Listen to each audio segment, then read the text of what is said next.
Unpacking the politics and cutting through the crossfire.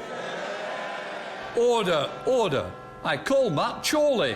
And Patrick Maguire. So Patrick Maguire is here for PMQs Unpacked. How are you? I'm very well. Yeah, I'm good. I usually at this point we talk about my liver having turned into pate or me going to Wembley later, but alas, that's over. Back to life, back to reality. Back to when without the distraction of football at Wembley, you can just concentrate on the upcoming excitement of Ian Blackford's question at PMQs, which, as I know, is one of your highlights of the week. It's a funny sort of situation, this, isn't it? What do you think? It feels like there's a wobble in the sort of Tory position. I mean, actually, not in polls at all. They're still 10, 12 points ahead. But just there's the racism row. There's foreign aid. There's masks. There's quite a lot that Keir Starmer could go at today to sort of just needle Boris Johnson. Yeah, he could. There are 6 issues. I'm not going to name all 6, and I hope he doesn't do this because we'll be very confused by the end of the session. But as you say, there are so many fronts on which the government is vulnerable that he could genuinely ask 6 different questions on 6 entirely different topics today. As you say, aid, social media regulation is a big one that Labour are plugging away at. You have the troubles prosecutions row this morning, which is potentially very painful for the government and which Labour have been very active on. There's no shortage of stuff. And also the masks is very much in keeping with Keir Starmer's line of attack recently. So he has an embarrassment of riches for once, actually. And given your commitment, shall we say, to lunching and wining and dining Labour insiders, I'm actually drinking water. What's the mood around Keir Starmer? 2 or 3 weeks ago, it looked a bit dicey. He hung on in Batley and Spen. Things are sort of slightly improved. Is the operation improving? Yeah, as we've said over the past 2 weeks, there is definitely a feeling internally that the opposition is feeling much sharper, that it's on the pitch in a way that wasn't necessarily before, and that it is good at picking issues and sticking to them. Now, in that vein, given that last week Keir Starmer was talking about 3 things: ventilation, masks, and proper payment, financial compensation for self-isolation, it wouldn't surprise me if he kept plugging away on the COVID front, talking about the many, many mixed messages from transport companies, the government, and indeed Grant Shapps on the round this morning saying, it's completely consistent with government policy that you still have to wear a mask on the tube. All very confusing. Even when last week we had ministers talking about how quickly they're going to put their masks in the bin. Well, let us know what you think about PMQs today. You can text us 87222, start your message with the word Times. Tweet us at Times Radio. What do you make of Keir Starmer's questions and whether or not Boris Johnson gave anything approximating an answer? 87222, start your message with the word Times. You can tweet me at Times Radio as we prepare to go live to the House of Commons for the penultimate one, actually. We've only got one more left next week, haven't we? Yeah, Lindsay Hoyle puts on a video next week. Everyone wears their own clothes. Wears your own clothes, bring in Buckaroo. I quite like the idea of that. Sort of Lindsay Hoyle does have, I think somebody once told, somebody wrote in a column or emailed me once. Oh no, do you know what? I think it was Sarah Cox. Sarah Cox once tweeted that Lindsay Hoyle had the air of a sort of CDT teacher from school who, Don't touch the lathe. I told you, don't touch the lid. Yeah, he'd be all jokes and laughter, but he'd really lose his rag if he started mucking about with the tools. Anyway, let's go now live to the House of Commons. Here is Keir Starmer. Starmer. Thank you, Mr. Speaker. Can I start by thanking the England football team for everything they've given this country over the last 6 weeks. I'm so proud of this young, diverse and humble team and everything that it represents. Mr. Speaker, they're the very best of modern Britain. Everything that I know this country can be. Does the Prime Minister think that it was wrong to criticise the England team's decision to oppose racism by taking the knee as gesture politics?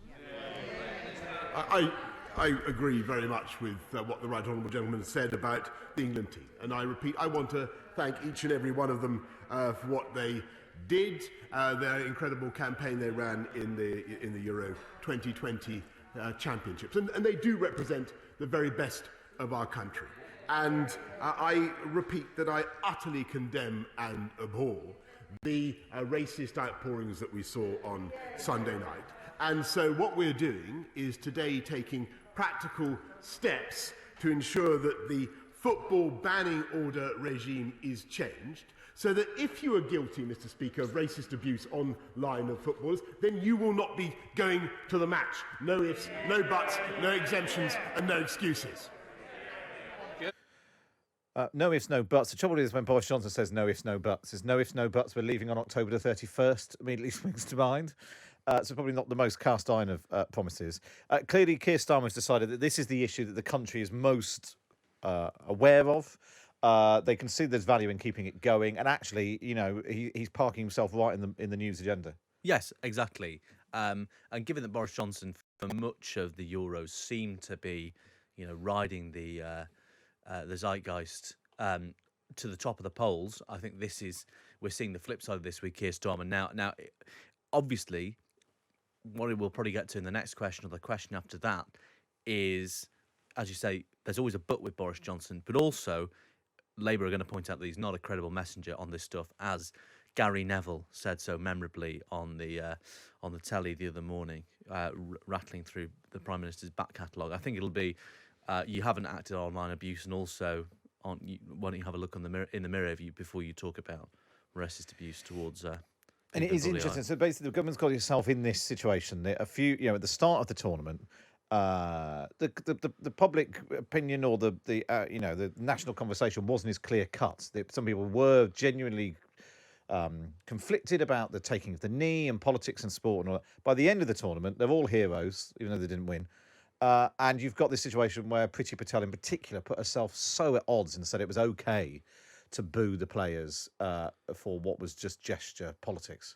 Yeah, and I remember being in the lobby briefing where the Prime Minister's spokesman repeatedly declined to condemn the fans who had booed taking the knee, and particularly given the ugly scenes at Wembley on Sunday at the outside of the ground as well. There is a very palpable feeling that the government called this one completely wrong and is on the side of the debate for which the bulk of the public has no sympathy. And it's very interesting watching the Prime Minister try and backpedal now, and it'll be equally interesting to see whether Keir Starmer can make the most of that. Well, let's go back to the House of Commons. This is Keir Starmer's second question. Starmer. Mr. Speaker, I'm sorry, that just won't wash. And it rings hollow. On the 7th, remind the Prime Minister and the House, on the 7th of June, the Prime Minister's spokesperson said this: on taking the knee, specifically, the Prime Minister is more focused on actions rather than gestures. On the 14th of June, the Home Secretary said, I just don't support people participating in that type of gesture politics. The Conservative MP for Bassetlaw called it a ridiculous, empty gesture. So there's no point of pretending that these things weren't said. The England footballer, Tyrone Mings, said that Labour Party member I hear shouted out. Is that really the response? Is that it? Tyrone Mings said, and the House might want to listen, he said this: labelling anti-racism messages as gesture politics serve to stoke the fire of racism and hatred. Prime Minister, they're powerful words from someone who has himself been subjected to racist abuse. He's right, isn't he? Mr. Speaker, I want to reiterate our total support for our fantastic England team, and I support them in the way that they show solidarity with their friends who face racism, Mr. Speaker. But when he talks about the Home Secretary, let me just remind him that my right honourable friend, the Home Secretary, has faced racism and prejudice all her career of a kind that he can never imagine, and she has taken practical steps to get black and minority officers into the police in record numbers. In fact, Prime Speaker, I am...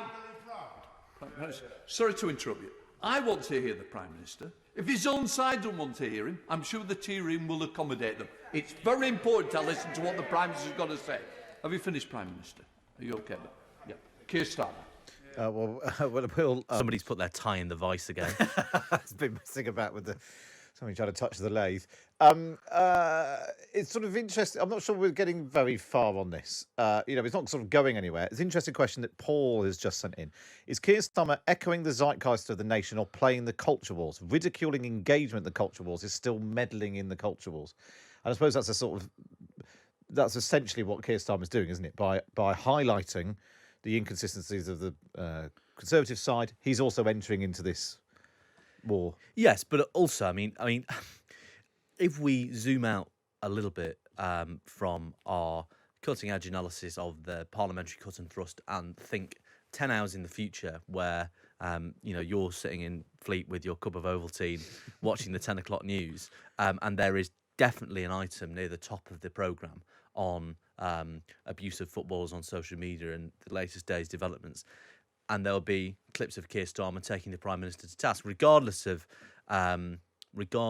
whether we're getting particularly illuminating answers from the Prime Minister here, or whether it's consistent with Labour's positions to date on this issue.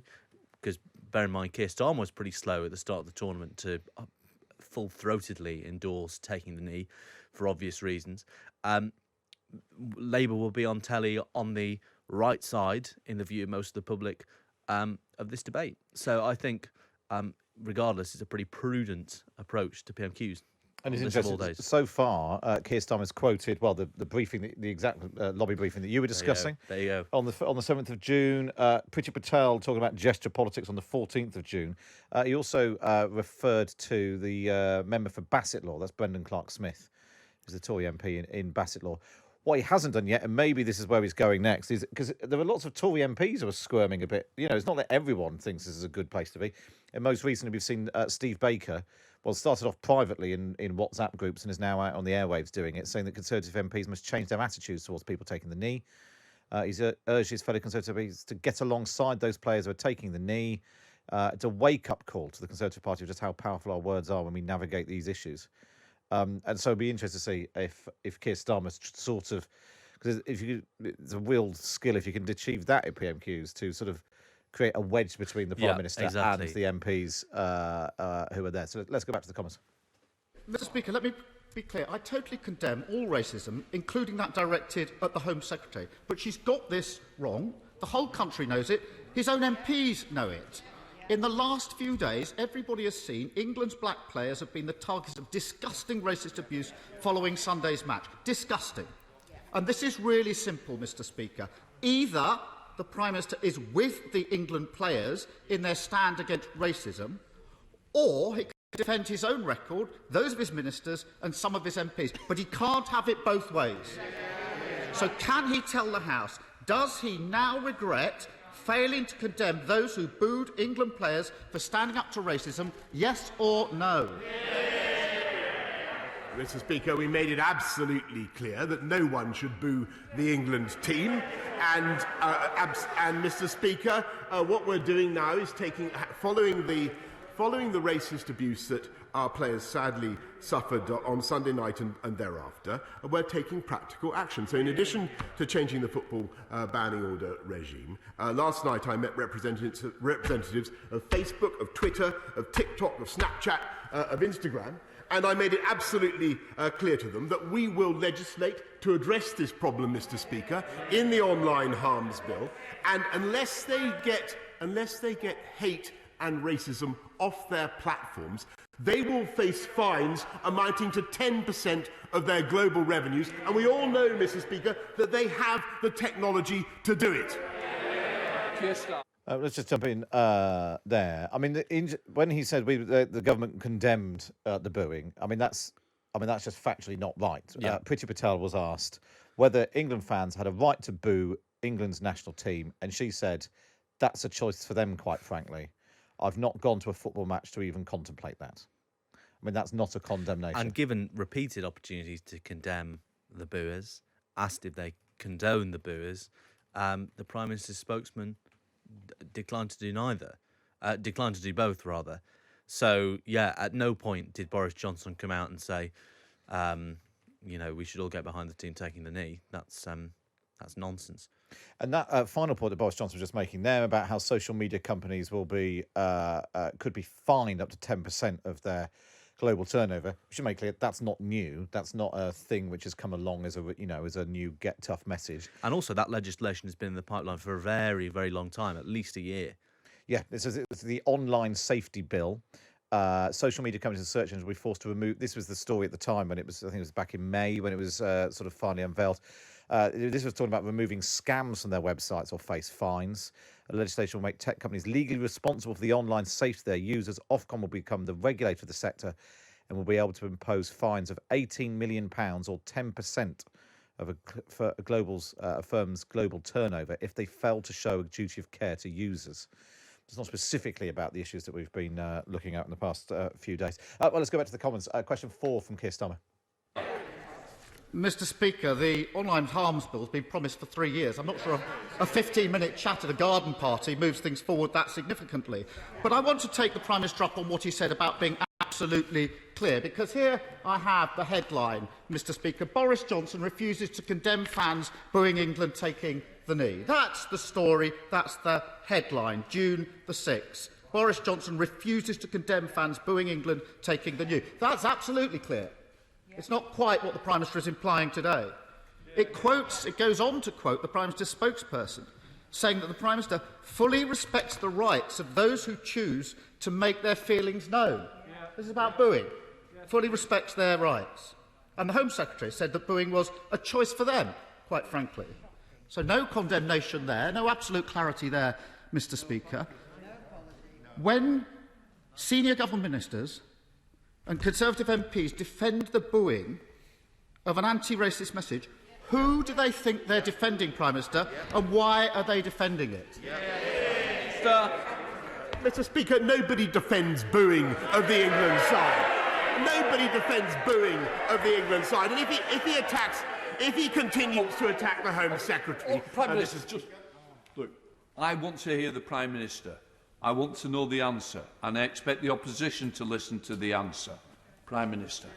Well, thank you, Mr. Speaker. We love and admire the England side and what they did. They represent the best of our country. Nobody defends booing the England side, Mr. Speaker. But what the Home Secretary has been trying to do all her life is not just to fight racism, but to take practical steps to advance the cause of black and minority ethnic groups, which he has done successfully, notably in the police. And since, Mr. Speaker, he's chucking this kind of thing around, could I ask him now to retract this leaflet produced by the Labour Party during the Batley and Spen by-election, which was condemned by his own MPs as dog whistle racism, Mr. Speaker? Right, OK, talking of PMQs. So this is PMQs Unpacked, where we pause the action and try to unpack what's going on. Patrick Maguire, Red Box Editor of The Times, is with me. And there's got a lot to unpack there. The garden party that Keir Starmer was referring to, this is an event which I think happened last night with Boris Johnson and some of the tech firms. It was sort of briefed as being he read the right act, but it was a long planned thing. It wasn't the Boris Johnson, as you say, summons them for the hairdryer treatment. It was pre-arranged reception. There was a pre-arranged drinks reception. There was that. Keir Starmer, I think it was the Guardian he was waving around people know that. What's the website? Maybe he's lost his Times login. He can get a subscription at the moment. It's very reasonably priced. Nobody defends booing, says Boris Johnson, but they weren't condemning it either. That's the fundamental point on this, isn't it? Yes, and several Conservative MPs went as far as to say the England team weren't worthy of the support of British. Well, Lee Anderson famously. Lee Anderson, and also several others. Refusing to.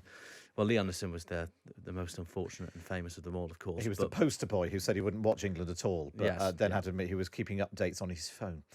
And then explain the leaflet that Boris Johnson. So you've got Keir Starmer waving around a printout of the Guardian website. Boris Johnson then starts waving around a printout of a Labour leaflet. Yeah, so in Batley and Spen, obviously one of the main issues, and an issue that is really forcing Labour into quite painful contortions in parts of the country where there are either large British Indian or British Pakistani communities, is Kashmir.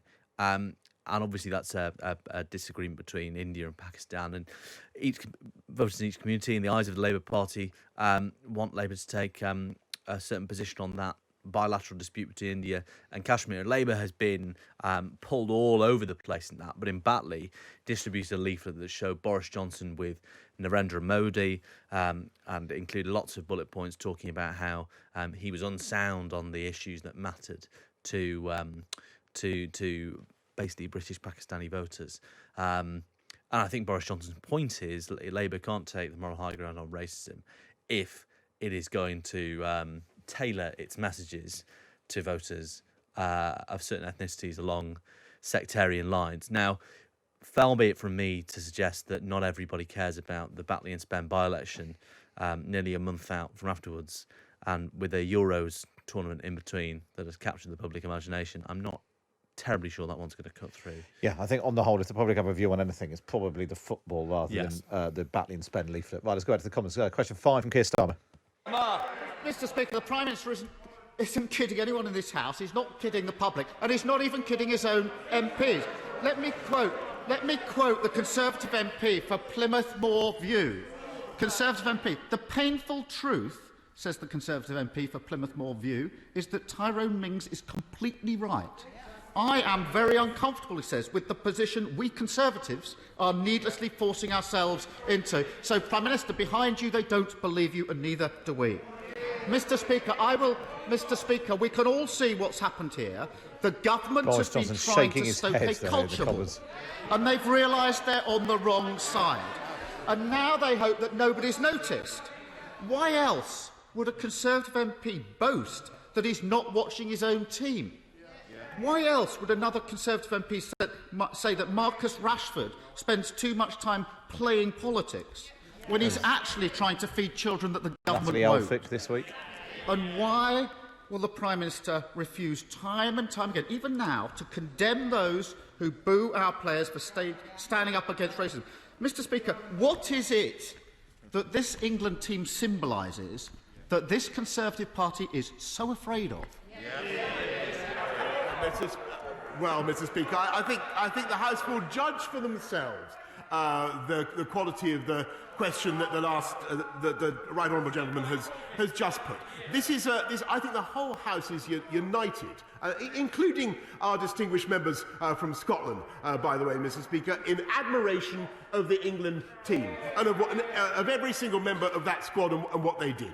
And we stick up for them, Mr. Speaker. And what we're doing is taking practical steps to fight racism, changing the football banning order regime, fining the online companies, and, by the way, we will use more legislation if we have to, just as we use the threat of legislation, Mr. Speaker, to stop the European Super League. And we will get on. We will get on with delivering for the people of this country. We will get on with vaccinating the people of this country while they continue to vacillate.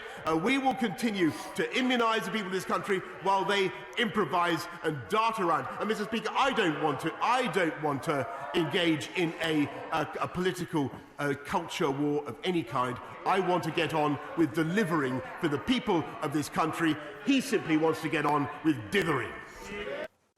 There we are. Vaccinate, vacillate, all the greatest hits. The biggest takeaway from that, Patrick Maguire, is I don't want to engage in a political culture war of any kind. Shocked to find that gambling is going on in here. Yes.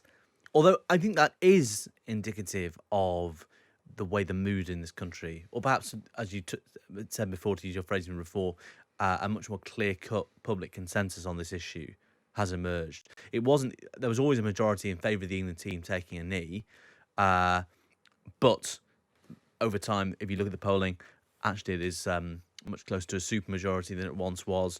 And I think that the Prime Minister's answer there, one, actually reflects his self-regard as a guy who he wants to be a Prime Minister who gets things done, spades in the ground, etc., and will feel vulnerable to the idea that he is a man who is all hot air. And I think the second thing is actually now Labour has found a line on the culture wars, which is effectively that they're a bit ridiculous. Look at the petition they launched about Lee Anderson, that Tory MP who refused to watch the games on Friday. People close to Keir Starmer were telling me, actually, this is about owning the issues that the Tories think they own and exposing them as basically a little bit uncool, out of touch, and so this, we should explain odd. that last week the Labour Party launched a petition urging Lee Anderson to carry on not watching the football. And they said, well, he was born in 1967. Actually, it's finally clear Lee Anderson watching the games for his entire life is what's kept England from a major final. So please stop watching. But it was also a very clever way of Labour harvesting a lot of email addresses. Exactly right. Okay, well, apparently Boris Johnson doesn't want a culture war. Let's find out if Keir Starmer continues it anyway. Keir Starmer! He doesn't want to engage in a culture war and point scoring. Give me a break. Football's a game. Racism isn't, Prime Minister. That's why many of us have been involved in the charity Show Racism the Red Card for years. But far from giving racism the red card, the Prime Minister gave it the green light. And I'll tell you the worst kind of gesture politics, Mr. Speaker, putting an England shirt on over a shirt and tie whilst not condemning those booing is the worst kind of gesture. Mr. Speaker, I want to ask the Prime Minister, finally, about the reported amnesty for crimes committed during the Troubles in Northern Ireland. I worked in Northern Ireland for 6 years with the Policing Board and the police. I've also prosecuted terrorists as the Director of Public Prosecutions, so I know how difficult and how sensitive this is. But a blanket amnesty, including for terrorists, is plain wrong. I was in Northern Ireland last week, and it's absolutely clear that the government's amnesty is not supported by the political parties in Northern Ireland, and it's not supported by victims' groups. Last Thursday, I spoke to victims of terrorism at the Wave Trauma Centre in North Belfast. Mr. Speaker, they haven't even been properly consulted on this proposal. If things are to move forward in Northern Ireland, any discussion has to start with the victims. Politicians in London can't simply draw a line under terrorism and other crimes and then force it on those most affected. The Prime Minister looks up, so let him look up and let him hear. Because I want to quote Julie Hambleton, Prime Minister. Her sister Maxine was among the 21 people killed by the IRA in the Birmingham pub bombings. So that's Julie Hambleton, Prime Minister. She says, tell me, Prime Minister, if one of your loved ones was blown up beyond recognition, where you were only able to identify your son or daughter by their fingernails, would you be so quick to grant their murderers an amnesty and propose such obscene legislation? What does the Prime Minister have to say to Julie, and she's listening, and other victims like her? Mr. Speaker, I think that the whole House will acknowledge the suffering of victims like Julie and their families. And, of course, nothing I say or can do now can in any way mitigate her loss, and that is clear. But it is also true that the people of Northern Ireland must, if we possibly can allow them to, they must move forwards now. And he will know that the proposals that are being brought forward, and the House will hear about them in more detail later on from my right honourable friend, the Secretary of State for Northern Ireland. The proposals that are being brought forward are measured, they are balanced, and they have a wide degree of support, I may say, from former Labour Prime Ministers and former Labour leaders who I think are of considerable more distinction, I may say, than the right honourable gentleman opposite.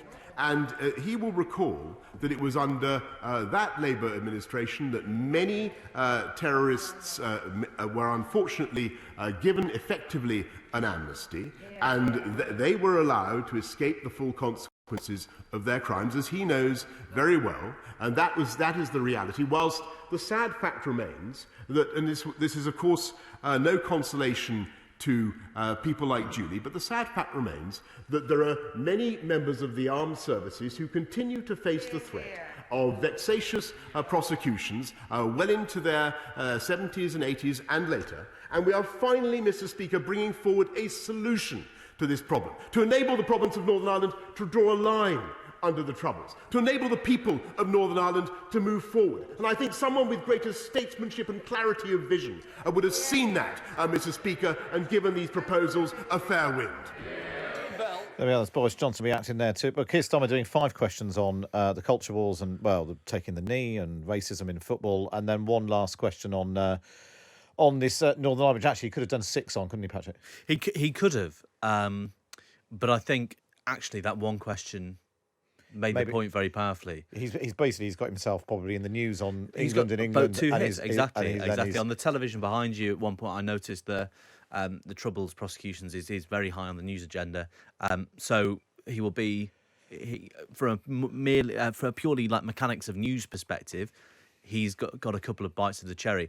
And I think I actually got a text from not to brag about my connections live on national radio, from someone close to Keir Starmer. They're asking me what I thought of that question, with the line, we're going after them big time on this, because think about it, Labour in the 2019 election were always attacked by Boris Johnson for Jeremy Corbyn's sympathy for the IRA, and now they're offering terrorists of all persuasions in Northern Ireland a blanket amnesty. And we actually ran that letter he mentioned from the sister of one of the Birmingham pub bombing victims in Redbox this morning. It's very powerful, and it's clear Boris Johnson doesn't really have an answer. And hearing him try and justify it on the grounds that the veterans were being dragged through the courts. Actually, if you turn it on its head and lead with the RA stuff, which the government is deliberately playing down. There was a bit of it in the papers this morning, but it's very much, for the papers that have campaigned on this, it's a